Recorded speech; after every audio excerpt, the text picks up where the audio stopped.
नमस्कार, मी कादंबरी जाधव आणि स्वागत आहे तुमच्या सर्वांचं माझ्या यूट्यूब चॅनलमध्ये. आपण भगवद्गीतेतील श्लोकांचा अभ्यास करत होतो. आपला अर्जुन विषाद योग पूर्ण झालेला आहे आणि आपण सांख्ययोगमधील आपले 39 श्लोक पूर्ण झालेले आहेत. आज आपण पाहतोय 40वा श्लोक. तर सुरू करूयात राधे राधे म्हणून. न इह अभिक्रम नाशः अस्ति प्रत्यवायः न विद्यते सुअल्पम अपि अस्य धर्मस्य त्रायते महत भयात. म्हणजेच या प्रयत्नात कोणतीही हानी किंवा ऱ्हास नाही आणि या मार्गातील अल्प प्रगतीनेही मनुष्याचे फार मोठ्या भयापासून संरक्षण होऊ शकते. या श्लोकाच्या तात्पर्यामध्ये असे सांगितले आहे की भगवंतासाठी किंवा निष्काम भावनेने केलेले कर्म कधीच वाया जात नाही. भौतिक जगात जर एखादे काम अपूर्ण राहिले तर त्याचा काही उपयोग होत नाही. म्हणजेच भौतिक कर्मी आणि त्यापासून होणारी फलप्राप्ती याचा शरीरासोबतच अंत होतो. पण भगवंतांच्या भावनेने केलेले काम जरी थोडेसे असले तरी त्याचे फळ कायमचे मिळते. जगातील पैसा, पद, यश हे सर्व शरीर संपल्यावर संपते. पण आध्यात्मिक मार्गावर केलेले प्रयत्न, ईश्वरार्पण केलेली कार्य व ते प्रयत्न आत्म्याबरोबर पुढच्या जन्मातही चालू राहतात.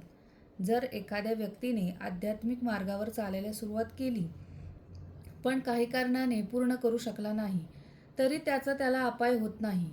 या आध्यात्मिक भावनेत केलेले 1% कर्मही शाश्वत काळासाठी असते. म्हणून अशा कर्मांचा जेव्हा पुन्हा आरंभ होतो तेव्हा ते 2% पुढे चालू होते. पण भौतिक कर्म मात्र 100% पूर्ण झाल्यापासून लाभदायक होत नाही, पण ते शाश्वतही नसते आणि जर काम अपूर्ण राहिले तर त्याचा काही उपयोगही होत नाही. इथे हे समजवण्यासाठी अजामिळाचेही उदाहरण दिले आहे की अजामिळाने आपले कर्तव्य काही प्रमाणात कृष्ण भावनेने केले होते, पण भगवंतांच्या कृपेने त्याला 100% फलप्राप्ती झाली. अजामिळ हा चांगला आणि धार्मिक ब्राह्मण होता, पण कालांतराने तो वाईट संगतीत पडला व पापी जीवन जगू लागला, चुकीची कामे करू लागला. त्याच्या लहान मुलाचे नाव नारायण होते.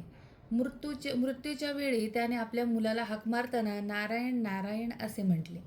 नारायण हे भगवंतांचे नाव असल्यामुळे भगवंतांच्या दूतांनी त्याचे रक्षण केले आणि भगवंतांनी त्याला पुन्हा एक संधी दिली. ती शिक्षा देण्यासाठी नाही तर त्याच्या चुका सुधारण्यासाठी. जीवनात त्याने जे काही कृष्ण भावनेत धार्मिक कार्य केले होते त्यामुळे भगवंतांच्या नावाशी जोडण्याचा त्याचा थोडासा का होईना संबंध आला. हेच त्याच्यासाठी खरे तर किती मोठे फळ होते. तर असे होते अजामिळाचे उदाहरण. जर एखाद्याने संपूर्ण जग जिंकले पण त्याचा आत्माच हरवला, म्हणजेच आध्यात्मिक प्रगतीच झाली नाही, तर त्याला त्याच्या यशाचा काहीच फायदा नाही. पण कृष्ण भावनेने केलेल्या कार्यात आध्यात्मिक उन्नती असते व असे कर्म मरण पावल्यावरही आत्म्याबरोबर पुढे जातात आणि अशा व्यक्तीला पुढच्या जन्मात चांगल्या कुटुंबात, म्हणजेच श्रीमंत, चांगल्या वातावरणात किंवा संस्कारी ब्राह्मण कुटुंबात जन्म मिळतो, ज्यामुळे त्याला पुन्हा आध्यात्मिक प्रगती करण्याची संधी मिळते. म्हणून आध्यात्मिक भावनेत किंवा कृष्ण भावनेत केलेल्या कर्माचा हाच अप्रतिम गुण आहे. राधे राधे. इथे श्रीकृष्णांनी अर्जुनाबरोबरच नव्हे तर आपल्या सर्वांबरोबर कर्माच्या या अप्रतिम गुणाचे ज्ञान सर्वांना शेअर केले आहे. तुम्हाला कसे वाटले नक्की कळवा.